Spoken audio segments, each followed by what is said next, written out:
وزیر اعظم عمران خان کے خلاف تحریک عدم اعتماد داخل ہونے کے بعد فوجی اسٹیبلشمنٹ کا تھرمامیٹر سمجھی جانے والی ایم کیو ایم ایک بار پھر حکومت اور اپوزیشن کے لیے ہاٹ کیک بن گئی ہے۔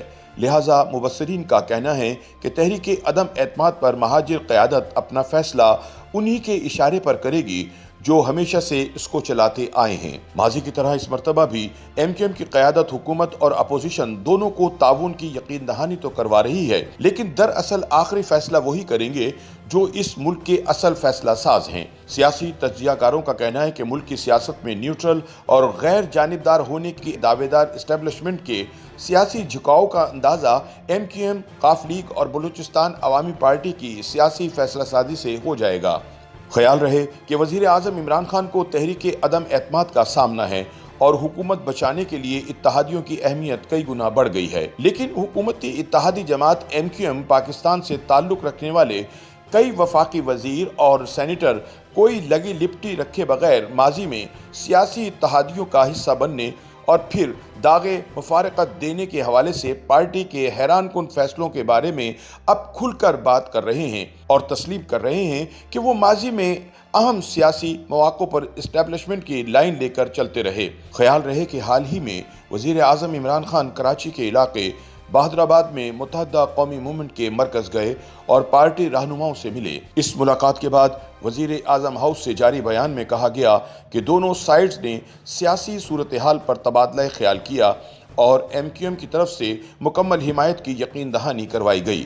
تاہم ملاقات کے بعد میڈیا سے گفتگو کرتے ہوئے ایم کیو ایم کے مرکزی رہنما عامر خان نے وضاحت کی کہ ملاقات کے دوران وزیر اعظم نے نہ تو تحریک عدم اعتماد کے حوالے سے ان سے حمایت مانگی اور نہ ہی ایم کیو ایم نے انہیں کوئی یقین دہانی کرائی۔ دوسری طرف ذرائع ابلاغ میں جہاں تحریک انصاف کے دیگر اتحادیوں کی وفاداری اور حکمت عملی پر بحث ہو رہی ہے، وہیں یہ سوال بھی اٹھ رہا ہے کہ کیا ایم کیو ایم تازہ سیاسی صورتحال میں کنفیوژن کا شکار ہے؟ بی بی سی نے اپنی ایک رپورٹ میں یہ جائزہ لینے کی کوشش کی ہے کہ ماضی میں تحریک عدم اعتماد یا حکومت سازی میں ایم کیو ایم کی وجہ سے اس جماعت اور اتحادیوں کی سیاست کیا رخ اختیار کرتی رہی۔ وفاقی وزیر برائے انفارمیشن ٹیکنالوجی اینڈ ٹیلی کام امین الحق نے بی بی سی سے گفتگو میں تسلیم کیا کہ 1988 میں انہیں نواز شریف اور بے نظیر نے حکومت کا حصہ بننے کی دعوت دی تو انہوں نے لاہور میں نواز شریف کے ساتھ ملاقات کر کے اوکے کہہ دیا۔ تاہم بعد ازاں اسلام آباد پہنچ کر ہم نے فیصلہ کیا کہ ہم پیپلز پارٹی کے ساتھ مل کر حکومت بنائیں گے۔ اس فیصلے کے بعد جب بے نظیر بھٹو عزیز آباد آئیں تو ایم کیو ایم نے پیپلز پارٹی کے ساتھ 51 نکات پر مشتمل شراکت اقتدار کا ایک تحریری معاہدہ کیا۔ بدقسمتی سے اس معاہدے پر عمل درآمد نہ ہو سکا اور اختلافات کے نتیجے میں محض 11 ماہ بعد ہی دونوں جماعتوں کا اتحاد ختم ہو گیا۔ بقول امین الحق پھر مارچ 1989 میں آئی جی آئی سے ہمارا دوبارہ رابطہ ہوا۔ حسین حقانی ساتھیوں کے ساتھ کراچی آئے اور پھر کئی خفیہ دورے بھی کیے۔ وہ بتاتے ہیں کہ بے نظیر بھٹو کے خلاف تحریک عدم اعتماد بھی ہماری انہی ملاقاتوں کا نتیجہ تھی۔ امین الحق کے مطابق کہا جاتا ہے کہ بے نظیر بھٹو کے خلاف تحریک عدم اعتماد اداروں نے ہی منظم کی تھی۔ اس زمانے میں بھی یہ سب کچھ یعنی گیٹ نمبر 4، چمک، اشارے، امپائر سب کچھ ہوتا تھا۔ تحریک عدم اعتماد تو ناکام ہو گئی، لیکن پھر 6 اگست 1990 کو صدر غلام اسحاق خان نے بے نظیر کی پہلی حکومت کو بدعنوانی سندھ میں امن و امان کی خراب صورتحال اور دیگر الزامات کے تحت برطرف کر دیا تو قومی اور صوبائی اسمبلیاں تحلیل کر دی گئیں۔ 24 اکتوبر 1990 کو پھر عام انتخابات کے نتیجے میں آئی جی آئی کی حکومت قائم ہوئی تو ایم کیو ایم نے قومی اسمبلی کی 15 اور صوبائی اسمبلی کی 28 نشستیں حاصل کیں۔ نئے سیاسی سیٹ اپ میں ایم کیو ایم نے نواز شریف کے ساتھ اتحاد کر لیا۔ نواز شریف وزیر اعظم اور جام صادق علی وزیر اعلیٰ سندھ بنائے گئے۔ موجودہ ایم کیو ایم کے سینیٹر فیصل سبزواری کے بقول اس مخلوط حکومت میں رہتے ہوئے بھی جب ہمارے خلاف 19 جون 1992 کو کراچی آپریشن کلین اپ کا سلسلہ شروع ہوا تو ہم نواز شریف کی حکومت سے بھی علیحدہ ہو گئے۔ نومبر 1990 سے جون 1992 تک ہم نواز شریف کے اتحادی رہے، پھر ہم نے استعفیٰ دے دیا۔ 18 اپریل 1993 کو وزیر اعظم سے اختلافات پر صدر غلام اسحاق خان نے